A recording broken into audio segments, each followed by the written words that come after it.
and welcome to another episode of the Complete Agent Podcast, where each week we get together to talk all things estate agency. My name is Dave Warburton, and today I'm joined only by Mr. James Kendall. Ian can't make it. I think most people might be shocked to hear, but he's taken some time off at half term. No way. Yeah, to be fair, I don't think he's officially on holiday abroad. He is in London, I think. Who is this new guy? Down your way. So, yes, we'll have Ian back, no doubt, next week. So you've only got me and JK, the big north-south divide.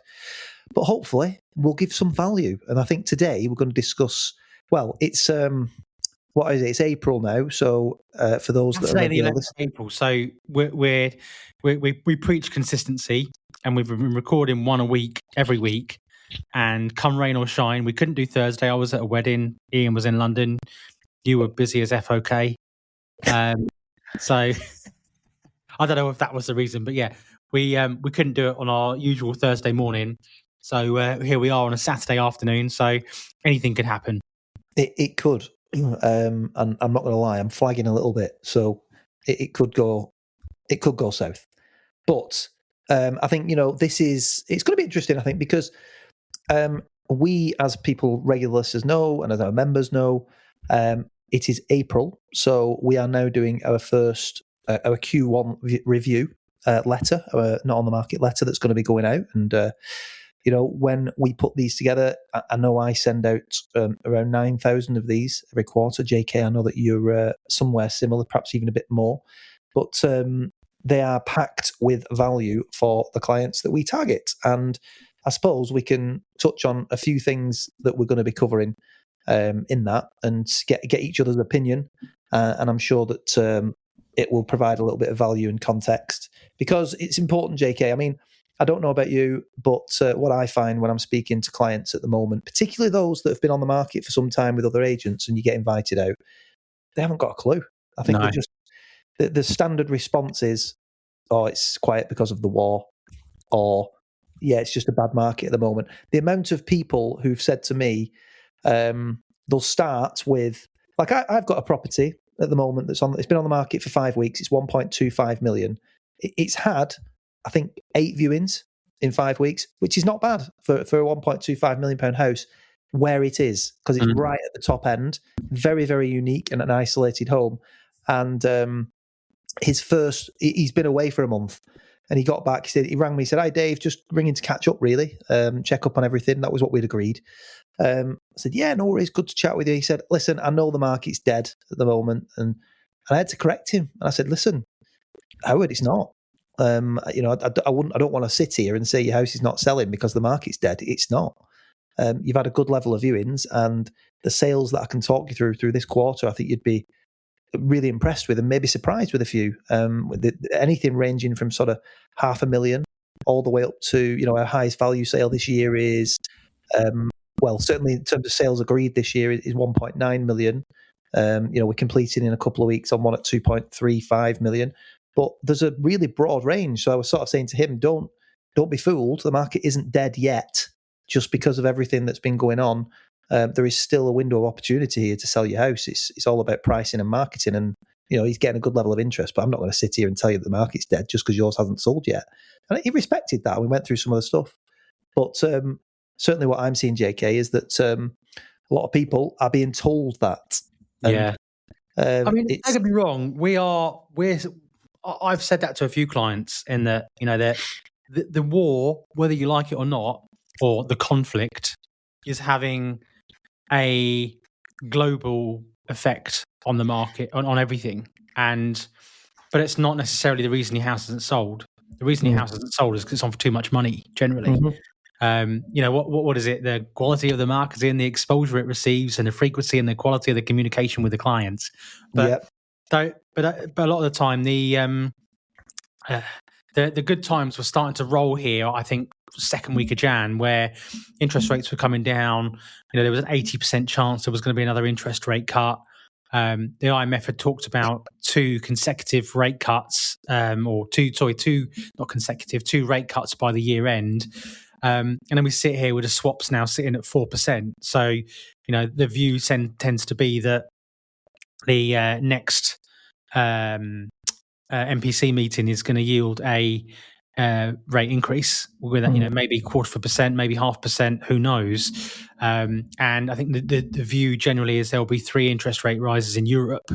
But Steve said something interesting last week, and it'd be interesting to see how it plays out, because the conflict, there has been a 2-week ceasefire agreed. How long that lasts remains to be seen.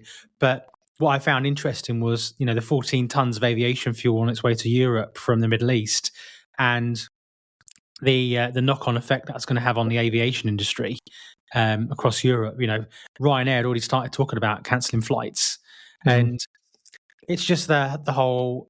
At the end of the day, it's going to get. So I was in Leeds this week when we were talking about where we've all been. I was at a wedding, and I drove down. I think it was is it the M58 or M18? I don't know. It's one of them anyway.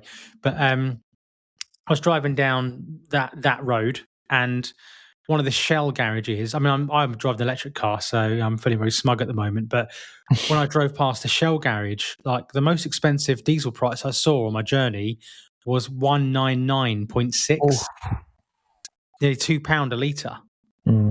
0.4 of £2, and I mean but that's the thing is, it's not just about you everyday Joe Bloggs that goes to the pump and fills up.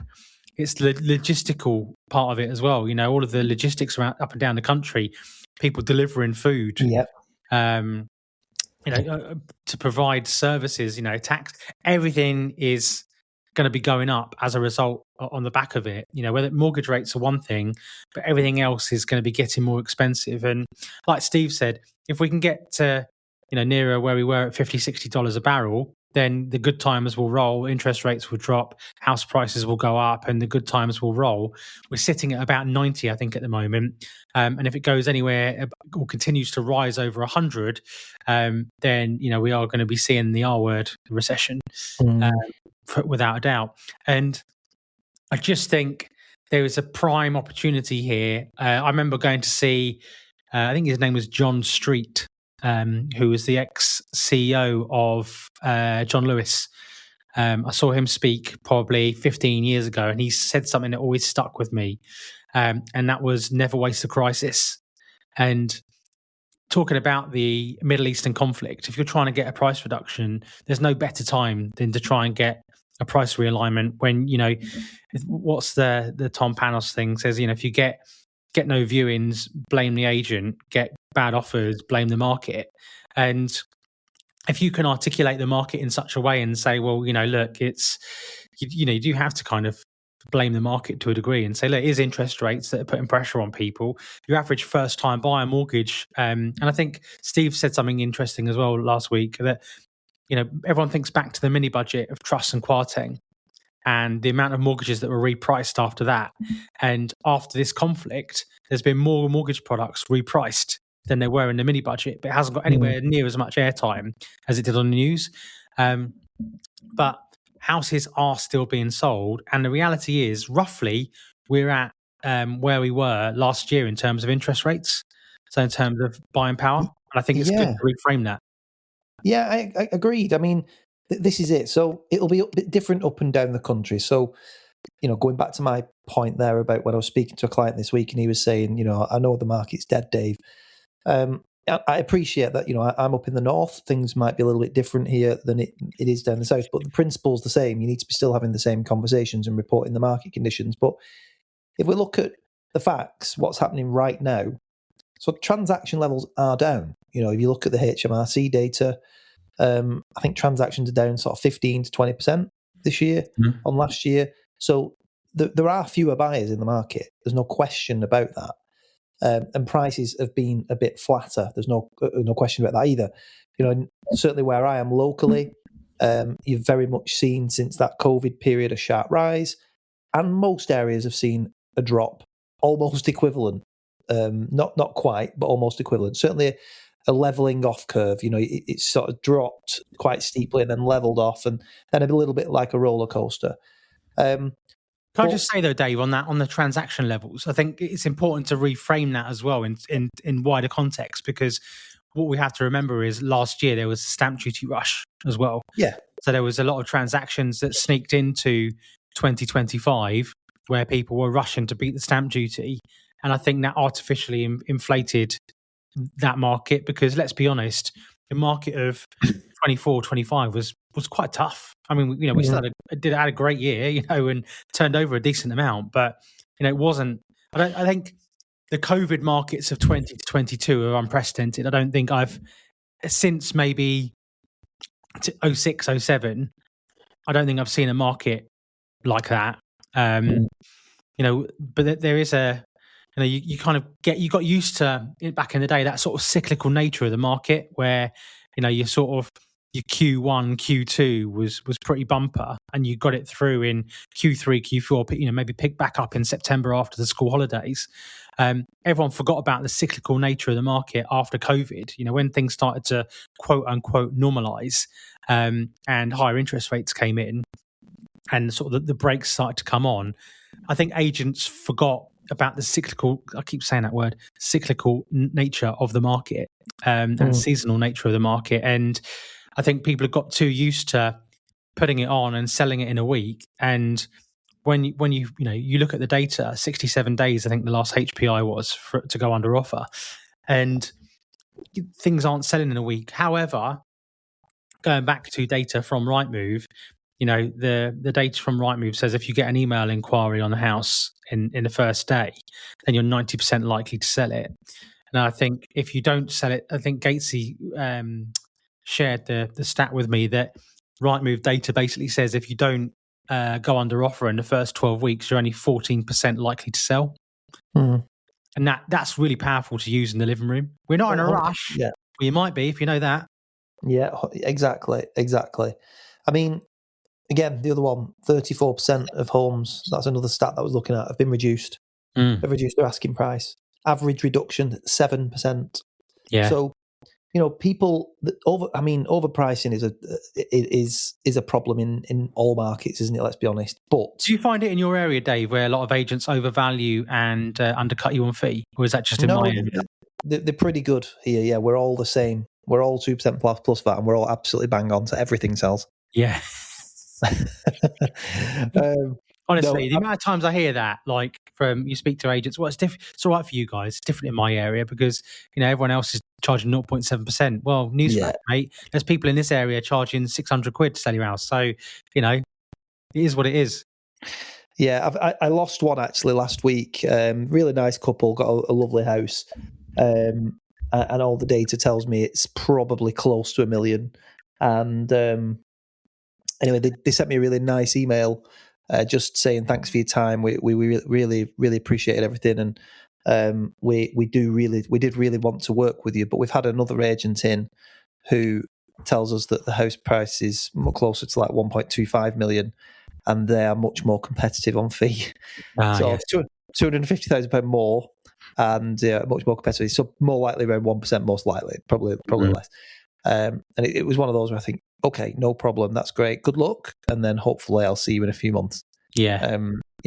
I've had, to be honest, I had another one this week, strangely, where I went out to it for the first time it was September. That's when it went on. You were going to say 6 years ago. 6 years ago.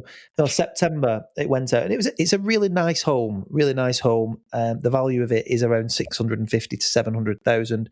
Same thing. I lost it because a local agent had told them 750,000 and was charging them 0.75% plus VAT. And they seem to be giving them everything. They had said at the time, I remember him saying, and they're giving us everything that we wanted.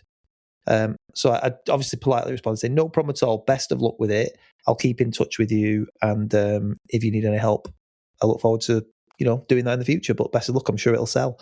It did go on at 750, and I got an email this week saying, hi, we've not had much interest. We've been on the market for, 6-7 months now, and we'd now like to come across to you. And obviously it does make a stronger case, doesn't it? Because if I get that, it's going to now come on at my price or very close to it. It's an empty property. The family need to sell it. They're going to be motivated.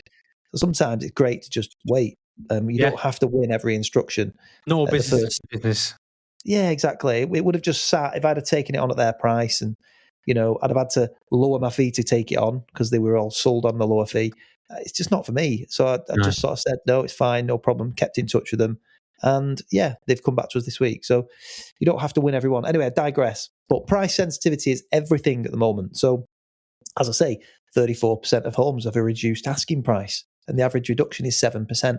Again, that's gold that you can use in your valuations and also use with your current homeowners. I mean, when you've got overpriced stock, if you've been genuine and you've done your due diligence and you've done all your data analysis and all that sort of stuff, and the market valuation you give at the time based on the data, and what do we always say? It's not my valuation, it's the market's valuation. If it's not worked, like we've always said, you can go back to it and say, look, that's what the market dictated at the time. I've got a few of those. Price per square foot and all that sort of stuff was bang on.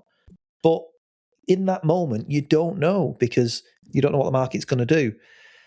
But we kind of do know what the market's going to do now. So if people are in a situation where they go in, right, well, the market suggests that your house is £750,000, 800,000. However, what we're seeing at the moment is that a huge percentage of homes are being reduced and the average house price reduction is 7%. We can see that mortgage affordability is decreasing. So mortgage rates are going up. We can see that transaction volumes are dropping. So there is a lack of confidence in the market in various areas. But what we can see is that properties are still selling. So there are buyers out there.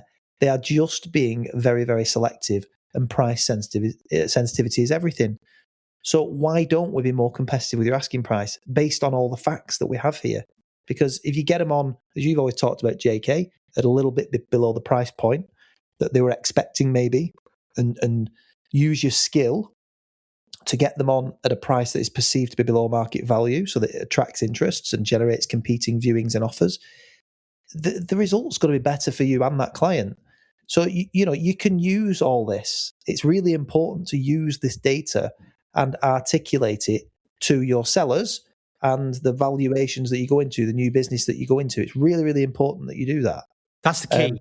The key is articulation and understanding it, because I think I said last week on the pod that you really have to reframe it to people. Like if you're going to view this next house that you want to buy, and you know that there's 7 other people viewing it, you've done an open day or a viewing block where one coming in, one coming out. What kind of offer are you going to have to make for that house? We're going to have to make a good offer, James. Okay. And if the house has been on the market for 4 months and you're the only person viewing it, what kind of offer are you going to make on that house? Exactly. So this is why the price, the marketing price is not the sale price. But also equally, we've had people that have gone, well, look, we'll launch it at 900, and if we don't get 925 or 930, we won't sell it. I said, well, look, the best offer you're getting is 910, 915. The market's telling you something, isn't it? That's your line, Dave. It's not. I know I like to take credit for everything, but that's the reality. What does it tell you? Yeah, exactly. And again, just going back to my point about if you've got sticky stock, it's okay. It doesn't make you a bad agent. Everybody's got them. Everybody's got sticky stock that you didn't even necessarily get wrong. It might have been right at the time. And I've used this line many times on the podcast, and I use it every day on the front line, if you like. But we've now got the benefit of experience. We now know what the market's doing, and we need to adapt to the market conditions. And if you just sit still in this climate, then you're giving away equity. Yeah, it's a stupid thing to do. I mean, again, mortgages and affordability. So mortgage rates, 4.5% now, probably average rate, something like that for a 2-year deal. They were more this time last year, I think, around 5% when I was doing the stats, something like that. So we're not a million miles away from where we were. I think the difference is, and the way to articulate it is that at the end of last year, we had the budget, which was causing quite a lot of stagnation. And everybody was waiting to see what happened from that, particularly at the very top end of the market where we were talking about wealth taxes and things like that. It came and went. And then we had an interest rate drop. And all of the data, all of the expert predictions and everything that we could see, the pent-up demand was, right, we are in for a cracking year. 2026 is going to be a cracking year. Yeah. It looks like we're going to get another 2 interest rate drops before the end of next year.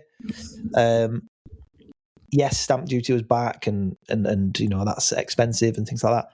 But everything was looking great. And I think the first quarter, I can only speak for myself, but obviously knowing the members and speaking to yourself and Ian and looking at all the data, it's been a great first quarter, very, very active. Enter the conflict in the Middle East and the price of oil and the knock-on effect to interest rates. And like you've said before, it's not just all that, it's the wider economy of people are having to pay 30 or 40% more for fuel. Then, of course, it has a knock-on effect to impact to food prices and the overall cost of living and things like that. And all of a sudden, everybody's going, right, hang on a minute, from expecting to the market to grow 2%, it might now drop 4 or 5%. Who knows? And we're talking about the R word. You can only share these facts. And if people want to move but decide that they can't because they can't accept a certain price point, that's fine. But they need to get that. And another interesting fact when I've been looking at all the statistical data for the letters as well, the gap between first time buyers and the next time buyers is at a record high, £100,000 plus. So there are shifts in statistical data and buyer behaviour that is causing a little bit of stagnation and uncertainty. And as you said before, JK, about is it having an opportunity in a crisis? Well, yeah, never waste a crisis. Yeah, there you go. This is it. If you've got sticky stock or you're going out to valuations, this is the time to use all this. It absolutely is. And the context has to be put right. It's got to be articulated well. Your buyers are more cautious. They are negotiating harder. Things are taking longer. We were talking yesterday and we put posts on about how our weeks have been. We've had 7 offers on 7 different houses this week, and there's some tough negotiations going on.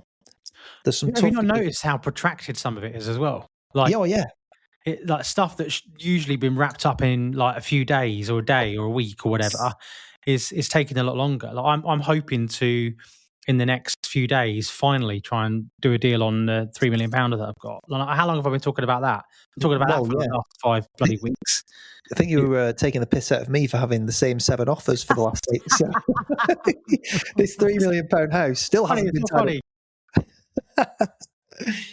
But no, you're right. It is. It's taking longer. I mean, I've got one deal at the minute that's been going on. It has, jokes aside, been going on for 2 or 3 weeks. It is, and I've got. Oh my God, I've got one property at the moment where he viewed it once, ruled it out, but I told him to have a serious second think about it and bring his family. He did. They wanted it.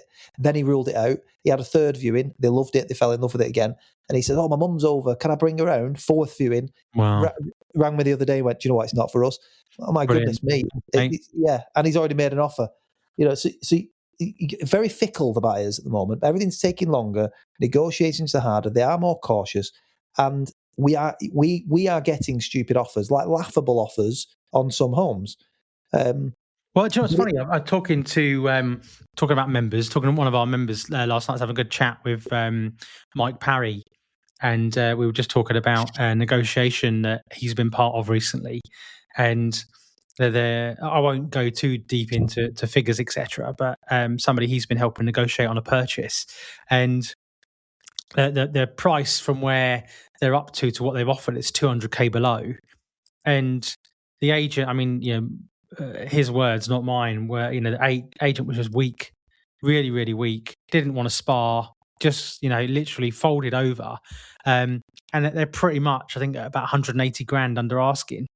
And there's been absolutely no fight, no justification. But again, it's that classic. And this agent is one of my main competitors as well. Like, they're not too far from me. It's a different office. But I just think, could you imagine, like, if you could just show people the difference in negotiation tactics and how it all fits and works together? Like, if you could see what everyone's doing equally side by side, it would really open people's eyes. 100%. It is so important. That's where money's made and lost during the negotiations. One of the best things to measure is the original offer and where you end up, because that's the power of negotiation. we've talked many times on this podcast about how some agents just become order takers, take an offer, report it, and then take instruction almost from their seller, when really they should be, as you've talked about many times, trusted advisor. You're working really hard for your seller, but like I said, we're getting low ball offers at the moment, but the conversation has to drift towards, with the owners, it feels low on what we're asking right now, but is it low in this new market, or is that just the market? Or is that just the market? So a good example, we've got one at the moment where the house is on at 700. The offer's coming at 630, so it's statistically 10% under, and obviously a strategic offer from the buyer. And you would like to think that we can get it maybe to meet in the middle. And in their heads right now, it's not going to be enough, to get up to like maybe 670 or something like that. But the conversation has quickly steered to, right, what are your goals here? And this particular client, one of them has got ill health. It's very, very sad. They need to move. They need a certain type of property. They've seen something, so they're going to be chain free, and they're already buying that. And the honest conversation is £30,000 going to change your life? So if you don't get this extra 30,000 that you think your house is worth, the principle of getting that 30,000, is it going to dramatically change your life? And will you be thinking about that once you hand over the keys in the next 3-6 months? Are you honestly going to be thinking about it? On the flip side, if this 670 is rejected and the market continues to shift negatively, and I'm coming back to you in 3 months, 6 months, saying it needs to be reduced. I mean, it should be reduced before that anyway. The next reduction I'm talking about, to be honest with you, is 650. So is it worth, if you've got somebody here who's a cash buyer, and it's a cash buyer, by the way, no chain, is it seriously worth considering? I'm not saying you should take it, but do your circumstances mean you should? I can only report the facts and the stats and the data. And the reality is there's not many other viewings lined up. You've not had any offers yet. This is the only one. 630 is too low. I don't expect you to take 630, but I'm going to work really hard for you, and I think I can probably get this person to 670. Is that going to be enough for what you want to achieve? Because to be quite honest, in this market, based on all the data, based on all the activity that you've had, if I get you close and it means that you can move on to the next chapter of your life, I seriously think you should consider it, but only you can answer that. Line's a good one as well, mate, that I've used recently. In context here, are you prepared to gamble 670 on the roulette table? Yeah, for 30 grand. To try and win another 30 grand, Absolutely. What does it look like if interest rates rise another 2% and the market tanks another 10%, for example? Exactly. You can touch this in front of you now, and like you quite rightly said, is 30k going to change your life dramatically? Probably not. Exactly. And it's important, again, that you add context, articulate it well. There's no question there's inflation pressure at the moment. There's good delayed rate cuts. There's mortgage cost implications for buyers out there. There's so much that could cause the market to tank a little bit, certainly in the short to medium term. So it very much depends on your seller's goals. What are your goals? Do you need to move? What is your situation at the moment? Is it a divorce? Is it ill health? Is it a lifestyle move? What is it that you need to achieve, and what does it look like? If you're buying on that 30,000, can we? This is another one we've done, JK, this week. So we've got a house that's had an offer of 590 on 620. I think it is something like that, 625. It's too low on paper for them. But they've already got an offer accepted on a house, and the house that they're trying to buy has remained on the market, right? And it's been 3 months, and they've not got another buyer. Wow! So I'm saying, forget the 590. Go and use your offer, and tell them that the offer that you've made is no longer feasible based on everything that's happened, and also the fact that hasn't taken it off the market either. So there's no loyalty there. No. So do they want to sell it or not? Exactly. So the £35,000 swing there And can you get an extra 10, 15 to make it more comfortable for you? Again, those are the things that people need to be told. Most sellers generally just think that's what I want for my property and don't consider the cost of change and the overall cost of that and the overall impact of that. So again, it's just about articulating it and coming up with ideas as to how you can make that deal happen for everybody. Because people are not thinking about it. I overpaid for my house in COVID because 4 people wanted it. I mean, what else was I supposed to do? Yeah. If you want to move in that point in time, you just got to do what you've got to do. You got to do. Yeah. Yeah. I've spent too much renovating it, but it wasn't about do I stop renovating or do I pull out of the purchase because I'm paying too much for it. It was about what is right for me and my family for the next 5 to 10 years. What you're prepared to pay plus how much you've spent doesn't equal your value of your house. The market value is market value, ultimately. Yeah, exactly. So you can't account for what's going to happen. And by all accounts as well, if people sit and wait for interest rates to drop, when they do, guess what? The market's going to be flooded, and house prices will start to rise again. So you can't win. Just do what's time right. in the market, not your time on the market. Absolutely. If you're exiting the market, then it's a different story. But if you're changing over in the market, it is all relative. Yeah, absolutely. Obviously, again, stock levels, that's the other thing that people need to be talking about. Stock levels are at an 11-year high now. I mean, that stat on its own usually hits home with most sellers. The way I usually frame that is that we talk about our statistical valuations and how we put everything together. And I'm always showing people data going back to 2020. I know you're the same, JK, and showing how that COVID market really impacted everything in terms of the sharp rises that we had, and then obviously where we're at now in reflection. And a lot of the prices are very similar to what the peak COVID was, but we know it's the cost of acquisition that's now changed. So even though the average house prices might be similar, the actual cost to buy based on borrowing costs, etc., is more expensive. So it's just not the same. But that when you explain that and say to them, here in 2021, we had 0.1% base rates of interest. There was no stamp duty to pay. There was an abundance of buyers and not enough houses to satisfy demand. So it artificially pushed prices up. If we fast forward, even though the house price looks very, very similar, now you've got a higher base rate of interest. You've got fewer buyers in the market and stock levels at an 11-year high. So and 33% worth of aggregated inflation as well. Absolutely. And then you've got now we can talk about throwing the Middle East conflict in and how that's affecting the cost of living. If you need to sell now, you need to act now. And to be quite frank, you need to act pretty sharpish because the signs at the moment, unfortunately, are quite negative. But buyers are still out there. So if you want to sell to a buyer now, you need to adapt quickly to the market conditions. If you wait, the chances are you're going to throw away a load of equity, or you'll end up having to wait a long time for it to recover. Or there is a chance of that. So that's basically what people should be articulating. The cost of living pressures, the market outlook is, it's a bit subdued, but things are still selling.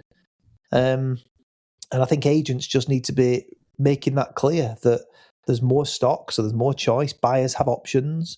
Pricing is absolutely everything, based on everything. First impressions matter. Make sure your marketing's incredible, and make sure that your sellers know that because of the 11-year high of stock levels, you need to make sure your house stands out. Your 0.75% agents might give you a cheap deal, but what is the marketing actually like? Because we've taught this to death, but if they're charging 0.75%, there isn't much of a marketing budget there for them to make a profit. So that's the first thing they'll cut. So make sure that your house is standing out against all this competition that, again, is at an 11-year high.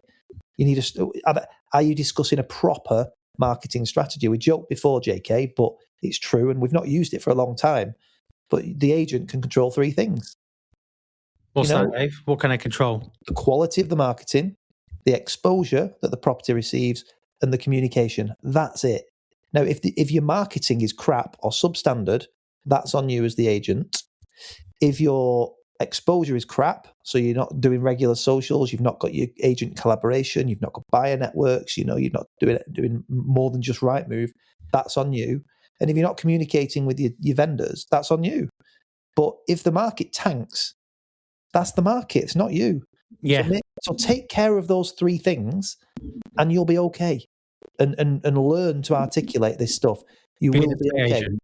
Dictate to them. Make sure you have a strategy for selling their property. Understand the market. Tell them what's happening, and have a strategy that is more than just sticking it on Rightmove at 0.75%. Exactly that. Well, that looks like a good place to leave it, mate. I think we've delivered hopefully 36 minutes worth of value. JK, how's your week been?